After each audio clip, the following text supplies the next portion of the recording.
Hello,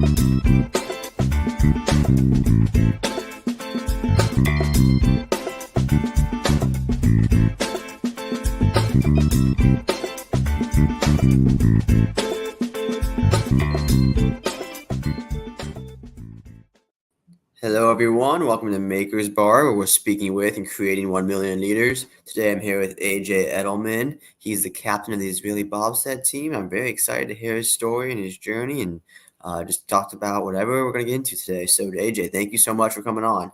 Pleasure to be here. And as I mentioned, I would love to hear your journey. So, wherever you want to start your journey, whether it's childhood, the start of your athletic career, wherever you want to begin. My journey starts in Boston, Massachusetts. I was born and raised in Boston, Massachusetts. Very loving, beautiful home. My parents, Elazar and Cheryl, are amazing parents. They raised all three of the Edelman brothers, Edelman boys, I call them, to be caring, loving, kind Jews. And all of us are Zionistic or Zionist. We love the state of Israel. We love that. For me, ended up eventually with a calling to represent Israel, to become Israeli. But my journey starts 33 years ago in Boston. Very cool. And along that journey, so you mentioned you're a Zionist and you're a proud Israeli. At what point did you come to the point of, I want to represent Israel, I want to be Israeli? I knew I wanted to be Israeli when I was 15 years old. When I was 15, my parents sent me to a summer program in Israel. The Second Lebanon War broke out in 2006 while I was there. Changed my perspective on life completely, spending all that time in bomb shelters and wondering what would happen if I passed away the following day, what sort of mark that I would leave on the world. That led me to develop a very close connection to the land of Israel, because the land of Israel changed my perspective on life for the better. And I felt that I always wanted to become Israeli because of that. I think that Israel became a part of me that summer. I wanted to become a part of it. Very cool. And at what point did your athletic career turn into the bobsled realm, especially in Israel? That's very unique. Israel asked me to play hockey for them when I was a senior in university. It was 2014, and the Israeli hockey team played us in an exhibition game. We had been practicing with some of the players on the MIT team. We'd been practicing with some of the players throughout the year, and it had been requested that I come and play for them in the IAHL, which is the International Hockey League. I thought that for the entirety of my life, I had been both an athlete and pursuing other pursuits. If I was going to continue to be an athlete, there had to be a reason to continue to be an athlete. What was that reason that was going to change beyond my own personal life? And that, what was settled on, was a belief that the Jewish sport ecosystem was severely underdeveloped, that not a lot of kids are encouraged to pursue sport, and those who might develop best from pursuing sport as their first careers, or even through high school, they were not being served by a community that by and large looked down on sport as a pathway of personal development. I always say that if a child goes to their parents in the Jewish community, any of the denominations, but particularly the more religious ones as well, and says, I want to play the piano, I want to play I want to be involved with music, parents' first impulse is to get them lessons. Whereas if a child comes to their parents and says, I want to play sport, I want to become an Olympian, the parents are far more likely to say, what are you going to make a career out of this? A profession? Is it going to be what you're going to do when you grow up? I mean, those parents would not have denied their child the opportunity to play piano because they weren't going to become the next Mozart. And that, to me, is a shame. It's a shame that the community has chosen that this is a pursuit that is not worth pursuing.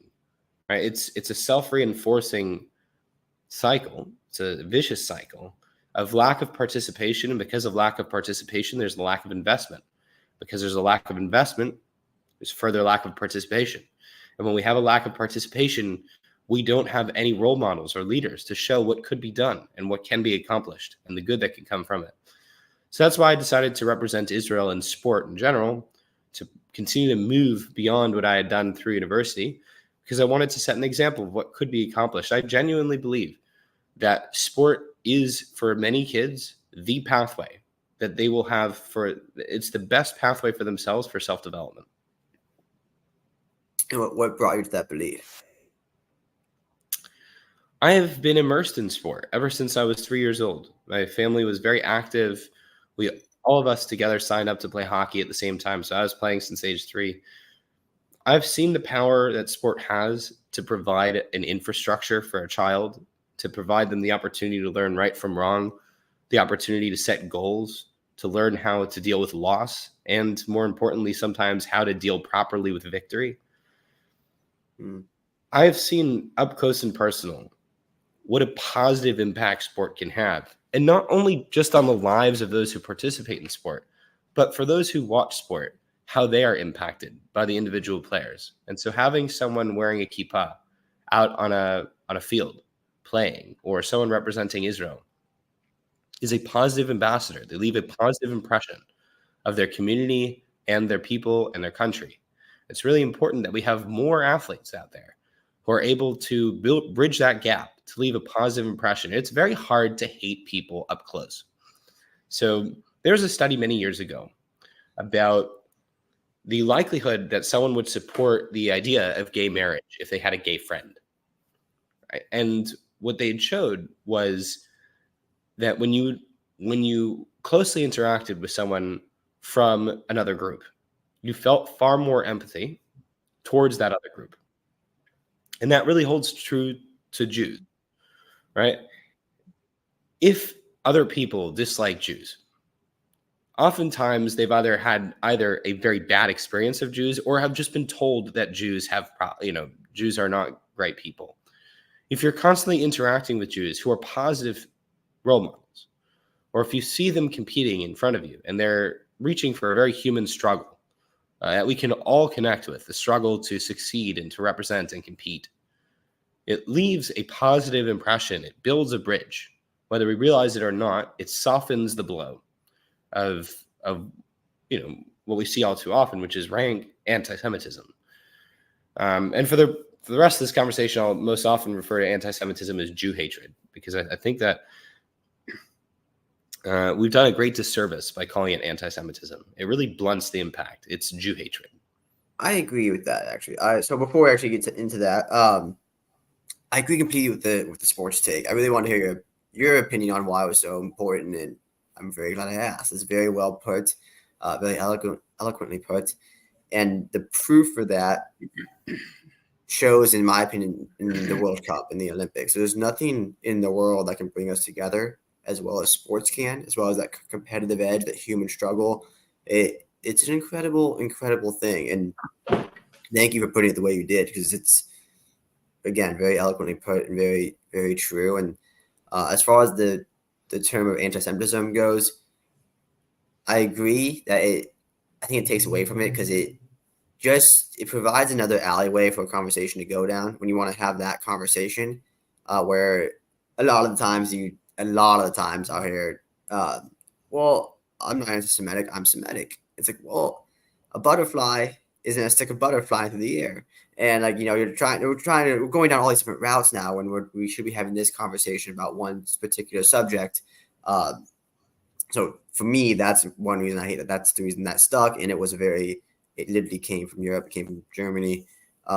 So it kind of reinforces a weird belief that Jew hatred is a European invention, which is what past muftis and past Arabic leaders, specifically in the 20s to the 40s, all said. It's like, this is a European invention, when it very clearly wasn't, and isn't. And so anyway, I could go down that route for a long time. But before we even get to all of that, I would love to hear how the hockey career transitioned into the bobsled career, because that's a wild place to end up. Very, very cool and very unique place to end up. Yeah, so I played hockey for my entire life. Hockey is a team sport. The marginal benefit that I, as a hockey goalie, could provide to any team is capped at a certain level, right? Like the team as a whole can't move beyond a certain level, even the addition of any sort of goalie is not going to bring them to the next level. I took a look at where things stood in 2014 with the Israeli team and whether it was going to achieve the impact that I wanted to achieve by remaining in sport and competing for Israel. Right? Am I going to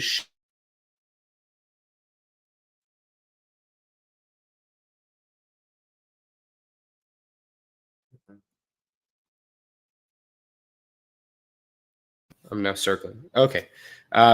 So was I going to make the impact that I wanted to make? It was very clear that the team at the time was bouncing between world B and C levels. There's multiple levels of world competition. To make the Olympics, to have the visibility that I wanted to make, you had to be top certain ranking in the A level. Israel just wasn't going to get there probably within my lifetime, probably within my sporting career. And so I wondered how else could I contribute to Israeli sport? And it was heavily recommended that I go into speed skating. I tried speed skating and had a terrific scouting report in speed skating. I was told to absolutely do speed skating. It was a route to representing Israel in the games. But one evening I did turn on the television and I saw bobsled on television. And I was really captivated by it. I thought I could do well in it. I thought I could push a bobsled fast, much to my dismay. I've figured over the years, I've been kind of hit in the face with the fact that I cannot push a bobsled that as fast as you need to push. But I can certainly drive it. And so it was kind of at that point in October of 2013 that kind of seed, that root of, this is what I want to make a mark in, that became the dream. That became the goal. So I came to bobsled by way of skeleton. Skeleton's a head-first version of bobsled. Bobsled is also a team sport, right? It's either 2-man or 4-man bobsled. Skeleton is a head-first, single-person version of it. And so I was essentially told, finding other people to do bobsled with you when bobsled for Israel has not achieved success in the past at the Olympic level, go out and try to do it as a single person first, right? Because it's going to be very, very tough to recruit others to be a part of your team. I really wish I hadn't taken that advice. I really genuinely wish that I had stuck to my original dream. Not for any other reason than I think that when you have a dream and you have a goal, reaching for a tangential dream as a proxy of it doesn't really fulfill you in the same way that you had when you had the dream, right? So true, I got to represent Israel in the Olympics in skeleton. I made the Olympics in skeleton for Israel. But there was always something very empty in that because I had always wanted to do bobsled. I'd always wanted to try my hand at bobsled to see how good I could be at that sport. Skeleton is a more difficult sport to drive than bobsled. It's very tricky to drive a skeleton sled. I couldn't see when driving skeleton sleds. My neck was too weak to look up in the corners. Like in corners in skeleton, you go through 5-6 G-forces, so it becomes very hard to hold your head up. I credit my success in bobsled due to the efforts that I had to put in skeleton because the driving backdrop, the skills that you need to develop in your brain are very similar. And because skeleton is harder, in my view, the transition to bobsled was easy. But I'm now 10 years into this journey that I probably would have successfully concluded 5-6 years ago if I had done bobsled. And I think I would have done it in a very satisfactory and happy way. How I came to bobsled, particularly after the 2018 Olympics, was at the 2018 Olympics, 2 very anti-Semitic episodes took place.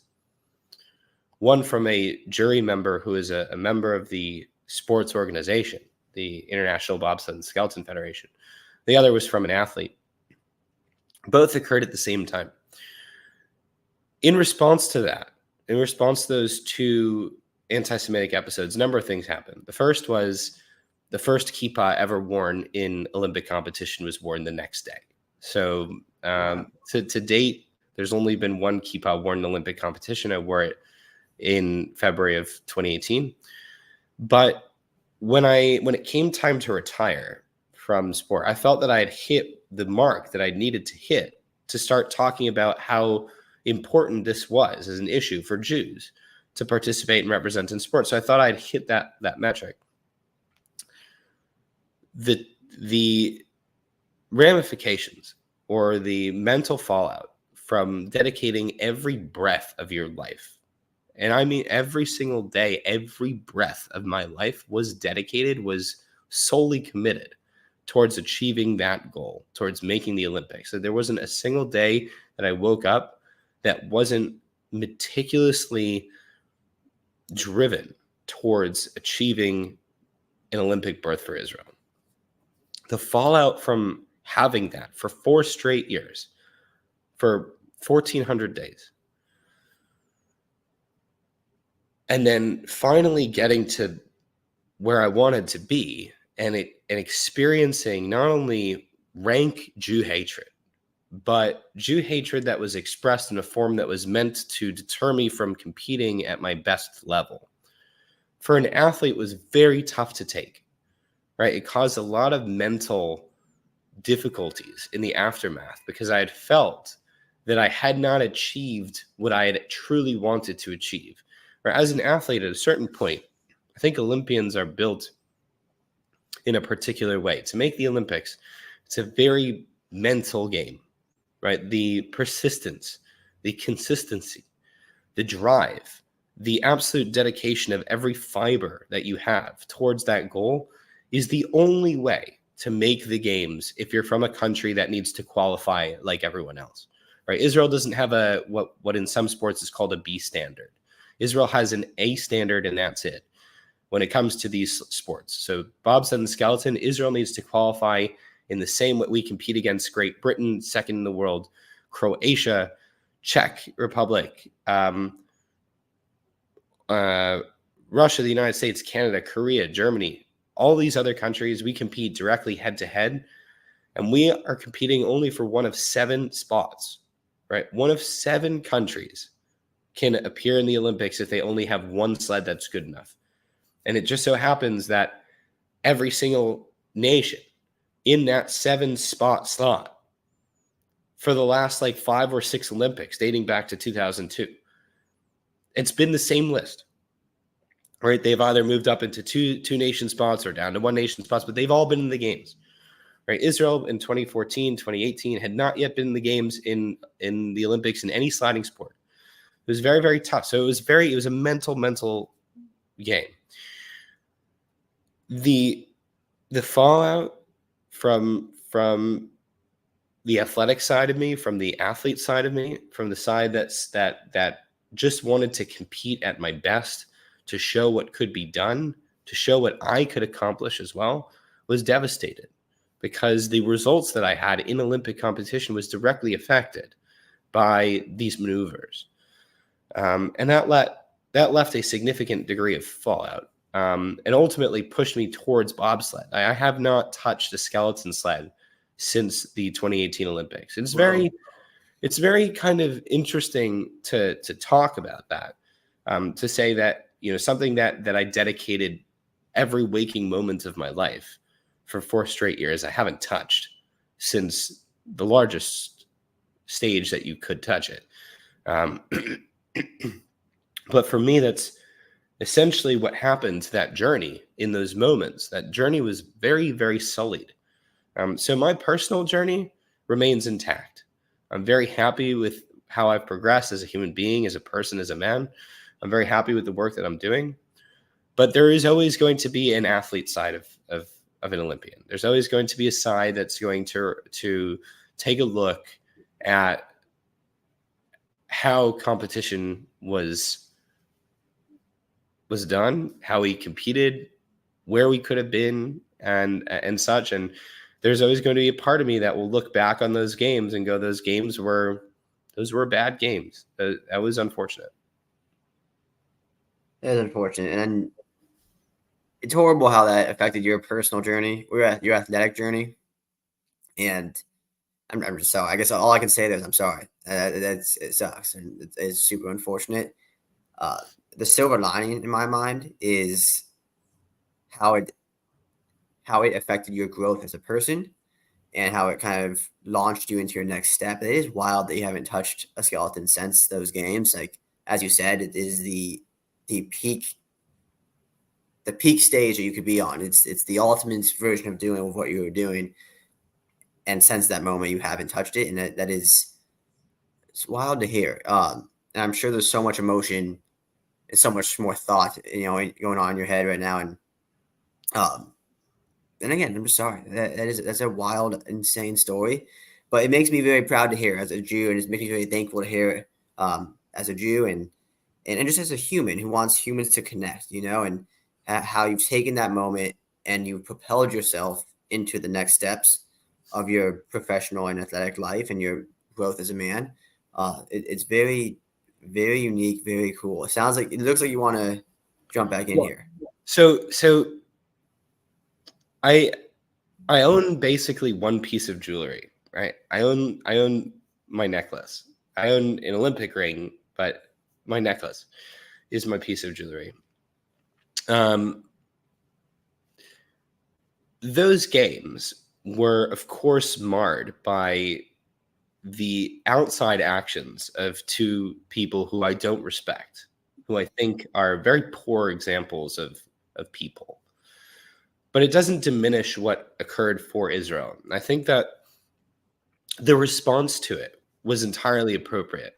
I think if I hadn't responded to this Jew hatred in a way that I was proud of, I think it would have had far more fallout.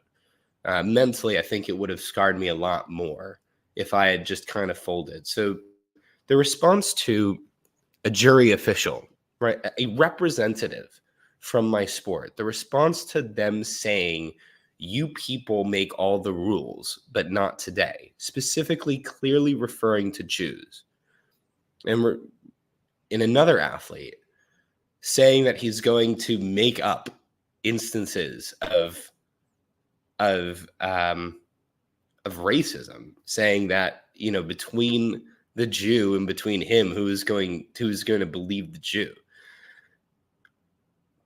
That, the only response to me at that point was Jew hatred is its intent is to force a Jew outside of the group. It's to intimidate, it's to erase, it's to create Judenrein. It's to create a Jew-free space, right? That is the essence of Jew hatred, is to rid the space of Jews. The only proper response to Jew hatred, no matter whether it's on the street or at the Olympic Games, is to be as proudly Jewish as you can, right? That to me is why I wear a kippah, right? I don't wear a kippah because of religious purposes. I don't feel a connection religiously to a kippah. I feel a connection religiously to many of the actions I perform. Wearing a kippah is not one of them, right? Because a kippah can be any sort of head covering. So I don't really form a religious connection to a kippah. But I do form a Jewish connection to a kippah. To wear a kippah is to make yourself visibly Jewish. It's to proclaim, in a sense, when someone sees you, I am a Jew. And it's to proclaim it to yourself. The response to Jew hatred from an athlete and an official at the Olympic Games is, I am a Jew, and this is what I do. And so I had actually asked someone, I said, how many times in Olympic competition do you think a kippah has ever been worn? I can't imagine it ever has been, because in going back through all the sports that have been competed in from Israel at the Olympic Games, it doesn't seem like there's been an opportunity really to have a sport in which a kippah would stay even on your head so well. And so they had said, you're the first Orthodox Jew to ever compete in a Winter Olympics. In the Summer Olympics, only a female Orthodox athlete has competed. So probably a kippah has never, ever been worn. So that to me was like, immediately I thought, all right, the response to these episodes for me as a Jew, as an Israeli, has to be to proclaim very proudly, I am a Jew. Right? I live my life now with that sort of mindset of I am a Jew. It's very important to me. So wearing a kippah that day, or in the Olympic competition, the 2 days of Olympic competition, then removing my helmet at the finish line on the final run, and very proudly displaying that I was wearing a kippah. That for me, I think, saved those Olympics. Right? I think it saved the mental fallout that came from it. Most Olympic athletes, there was also another study done years ago about Olympic athletes, and it showed that the vast majority of Olympic athletes have some sort of post-Olympics mental fallout. For me, it became severe. For a lot of us, it becomes very severe.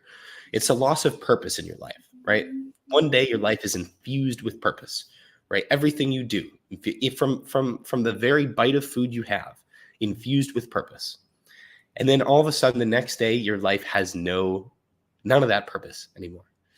It is a very difficult mental transition to go through. I've spoken to soldiers who experience a very similar phenomenon where they wake up, they're structured, they have purpose, and then the next day they're out, they have none. Mm-hmm. My purpose is to represent the community, the people, the nation, the land of Israel. So I think that connecting those Olympics to, or at least what was then a sullied Olympic Games for me, connecting it to my purpose, to representing Jews, really helped with things. And it has shaped, going forward, how I view the proper response to Jew hatred as well. All right. So a lot of my work nowadays centers around going and being very visibly Jewish at these protests, right? Never to instigate. I never, ever shout. I never, ever say anything that's going to get a rise out of people. I literally stand there. I wear a kippah, and I either let people eventually just swarm around me and scream and yell whatever they want, or I just try to engage in dialogue, right? Saying, hey, I notice you're out here, you're holding a sign. What does that sign mean to you? What does intifada mean to you? What does from the river to the sea mean to you? And some people are willing to engage in a dialogue, but the most important thing is that you're out there, right? Because that's the intent of these sorts of protests, is to create Jew-free spaces. Mm. That makes sense. It's nice to hear about your work going to these spaces. What have you been to recently? Because right now, this time of recording in April 2024, almost May, the big thing in America is, there's these campus protests going on, which I'm heading to an event at the University of Illinois, put on by a professor there. He's organized it all, and really good guy, Brett Kaufman, this week. And there's already been some protests set up against the event, which is just an event against educating about anti-Semitism. And I'm expecting to see protesters, and I want to incorporate myself and have a dialogue the same respectful way that you have. So I'm curious, what has your experiences been lately since post October 7th? How has that work gone for you? So post October 7th, my role as an Israeli athlete has shifted. So my role as an Israeli athlete for the last 10 years has been to represent Israel both on and off the field of play in a way that left positive impressions on others, right? To build bridges, trying to inspire other Jewish athletes, but a lot of times to create positive bridges between non-Jews and Jews, show what our country can offer. Since October 7th, my role as an Israeli athlete has shifted to one of advocacy, one in which I attempt to reach our community as well, right? So I'm trying to reach others who don't have a very solid foundation in what Israel stands for and what they represent and what we offer to the world, but just as much producing. Oh, are we still here? Oh, yeah. No, I just lost your camera, but I can still hear you. I don't know where. There we are.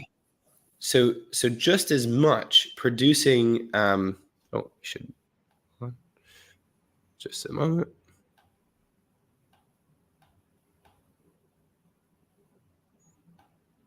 All right, so just as much producing content that can speak to our community, because our community is in trouble, our community is hurting, our community is in fear.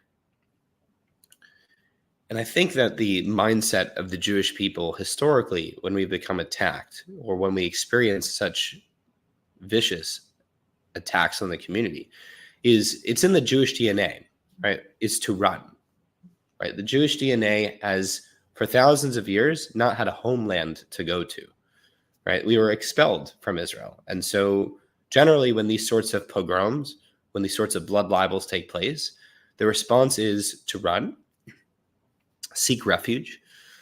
We now have Israel and we don't need to run, right? And that is what I've tried to really attack, what I've tried to make a mainstay of my advocacy, which is being and remaining proudly Jewish.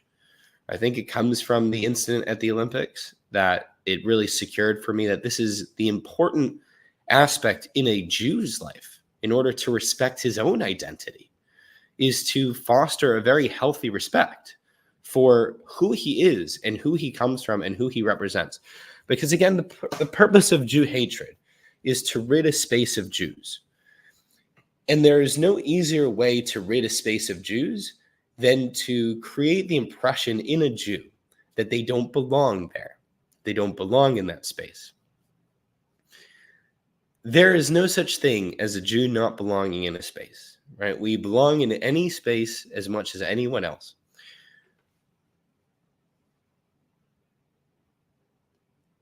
That is, I think, why so much of the last six plus months has been dedicated towards speaking directly to Jews, which is our first instinct is wrong on this one. Our first instinct, I think, as a community was to rally around each other, but also some fear, right? And I want those Lion of Judah claws to come out, right? The ones that say, we're here to stay. We've been here for forever. And I see that a lot now, right? I think I see a lot of that Jewish pride coming out. I'm really happy to see it. I'm really proud of it. But it should be a lesson that we take forward well past this point, because these protests are going to die down in a couple of weeks because of finals time, right? Finals are coming at the universities. Like, their kids are just going to go home. And so I don't want our community to only feel this sense of just such Jewish pride when we're under attack, right? Because it makes us more easy to attack when we only show that pride when under attack, right? It's much harder to attack a population that is so proudly representing itself all the time. And I think it serves as a deterrent, so to speak. So I'd like that, for any of my efforts in these months, I'd like for the lasting impact to be something which touches at least one or two people out there, to be proudly Jewish and to proudly display their Judaism, so that going forward, the community is in a healthier spot. I love that work. I love that message.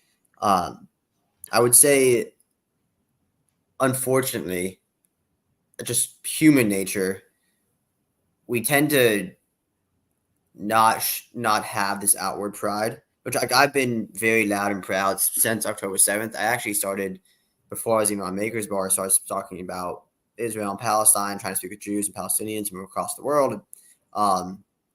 My journey brought me to Maker's Bar, and I started focusing a bit more on business professionals, so to speak. And October 7th comes around and my whole world changes. I go to Israel for a little bit of time, quit my job to go there and go volunteer and show that pride and help in any way I can. And I'm not alone in that, and there's just so many thousands, millions like you and I, and who are just trying to do everything we can.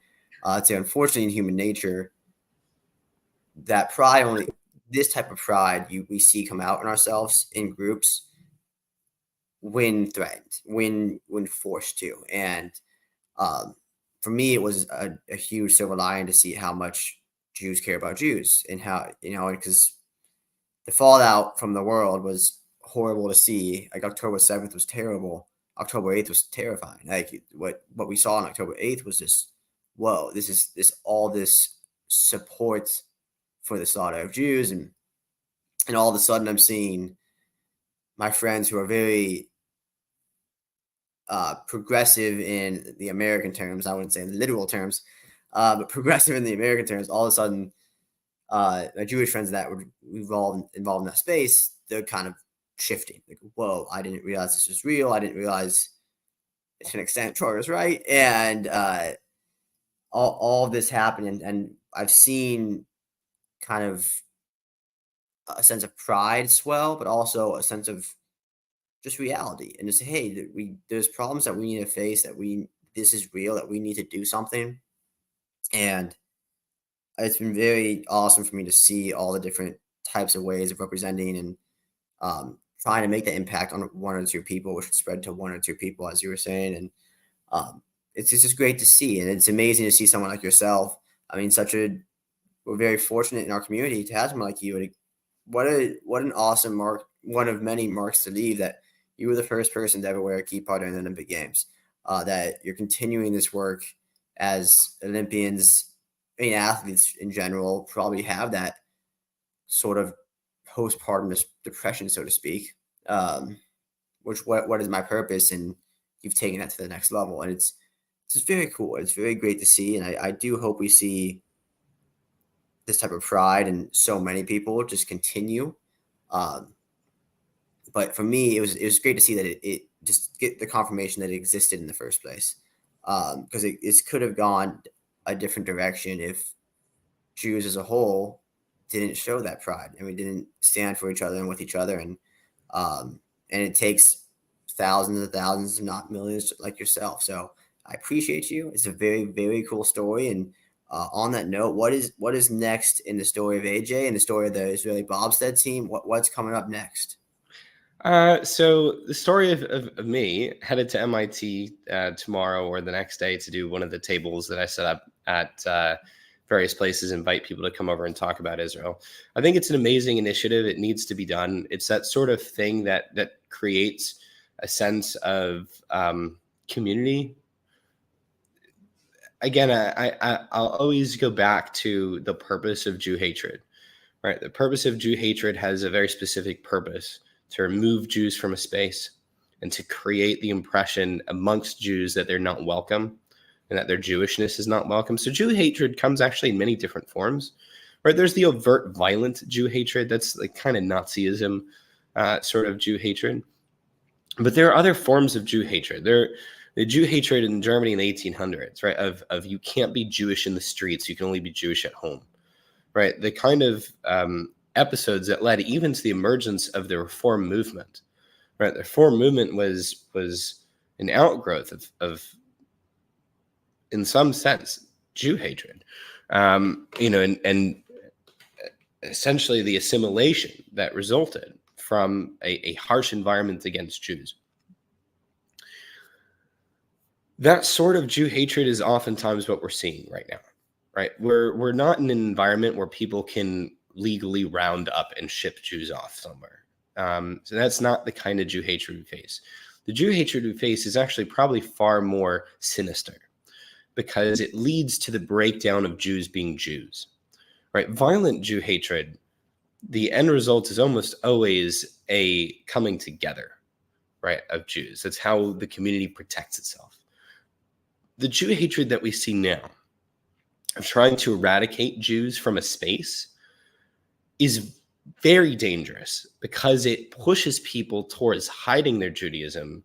And once you've gone to a place internally, personally, where you're willing to hide your Judaism, you've crossed a line where Judaism does not become your priority, right? It leads to a breakdown in your connection to the core, to the whole.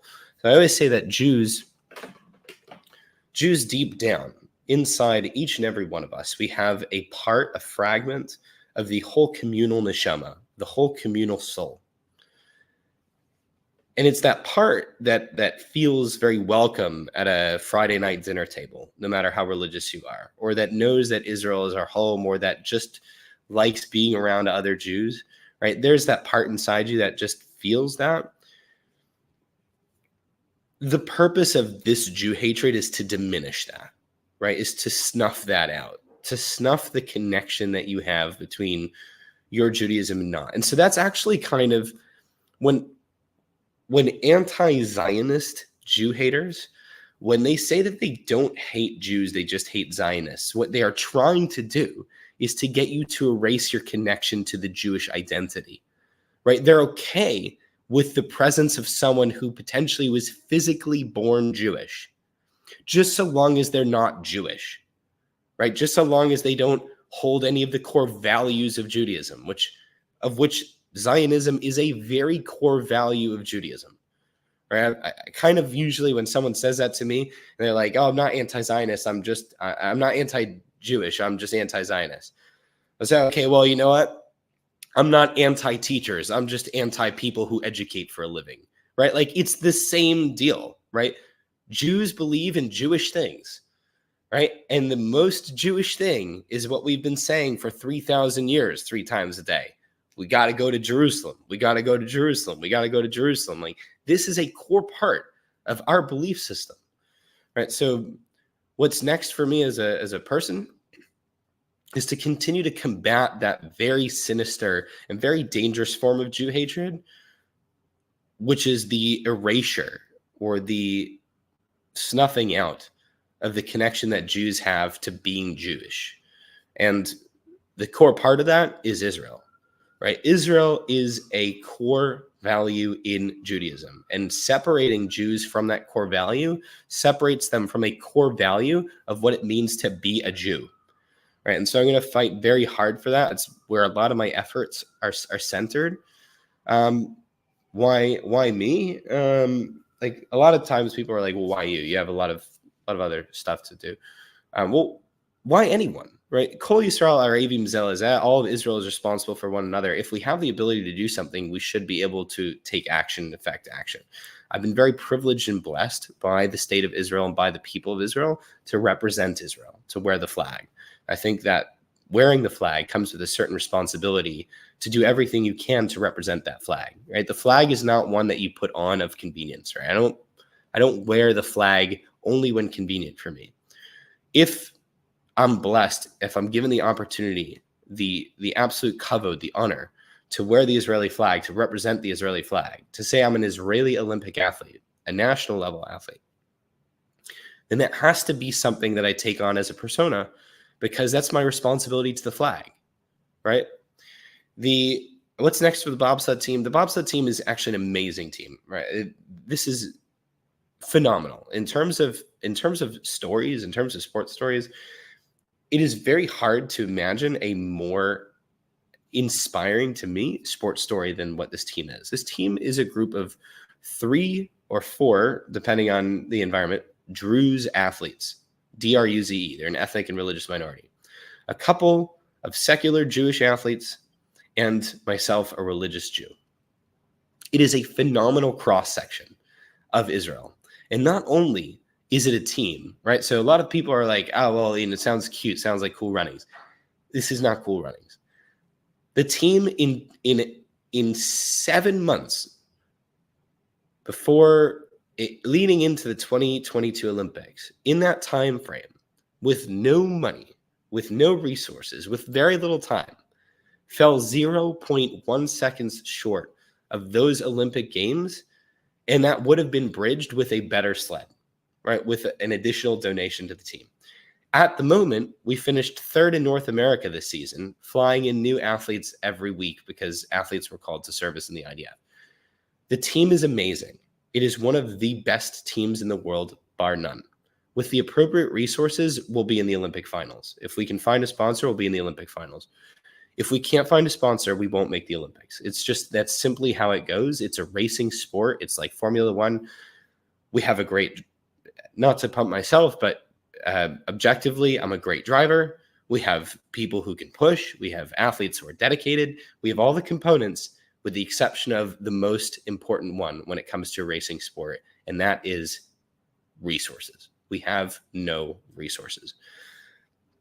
So I spend the majority of my time saying, how do you go about finding those sponsors, those resources? For 10 years, I've been looking. I mean, you swing for the fences. Or we need like 2 million over 2 years. 2 million over 2 years sends 9 athletes to the Olympic Games, all of them to the Olympic finals, one of them competing for medals. all of them from bobsled and skeleton. It sends Jared Firestone, the skeleton athlete on the men's side, to the Olympic finals. It'll send a girl who has qualified already a few times before, but wants to represent Israel and could compete for the medals, but we don't have the money to support her. It would buy her team, a spot at the games.